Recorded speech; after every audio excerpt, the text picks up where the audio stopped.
আবার তুমি এক থালা ফুচকা নিয়ে বসে পড়েছো আমাকে ছাড়া। ভাই মিথ্যা কথা না, না বন্ধুরা, সিঙ্গারা আনতে গেছিল, টুলু এসছে, তা আমি যাকে তাহলে সিঙ্গারা নিয়ে, ওই সিঙ্গারা আনতে আমাদের এখানে মাঠে ফুটবল খেলা হচ্ছে, তাই জন্য তোমার দোকানটা বন্ধ আছে। আবার ফোন করে আমাকে জিজ্ঞেস করছে, ও মা সিঙ্গারার দোকান তো বন্ধ, কি করবো, ফুচকা নিয়ে আসবো? আমি টুলুকে জিজ্ঞেস করলাম, টুলু ফুচকা খাবি? বলে হ্যাঁ নিয়ে খাবো। সেই দিয়ে ফুচকা নিয়ে এসছে, আবার আমাকেই আবার বলছে যে সব খেয়ে নিচ্ছে। তাহলে দাঁড়াও আমার জন্য, ওয়েট করো। এই তো বুকে একটা দিলাম, আমি একটা খেলাম।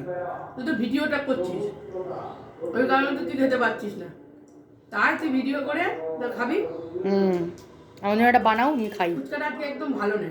কেন নুন টুন নিতে বললাম? না না একদম ভালো হয়নি, আগের দিন যে ফুচকাটা খেয়েছি খুব ভালো ছিল ফুচকাটা, আজকে ফুচকাটা একটুও ভালো না। এরকম একটা ফুচকা পোড়া পোড়া দেখো। হ্যাঁ ফুচকা, বাবা আমি যে আজকে তেঁতুলের চাটনিটা করেছি, ওটা দিয়ে তেঁতুলের আচার দিয়ে তাহলে ফুচকাটা খাবো, ভালো লাগবে। ভালো লাগবে। আমার মাথায় ছিল ওটা আজকে, তাই না? যে তেঁতুলের আচারটা দিয়ে, কারণ ওইখানে যেটা আচার বেড়াটা কেমন জ্যাম জ্যাম টাইপের খেতে। হ্যাঁ আমি যে এটা ভালো।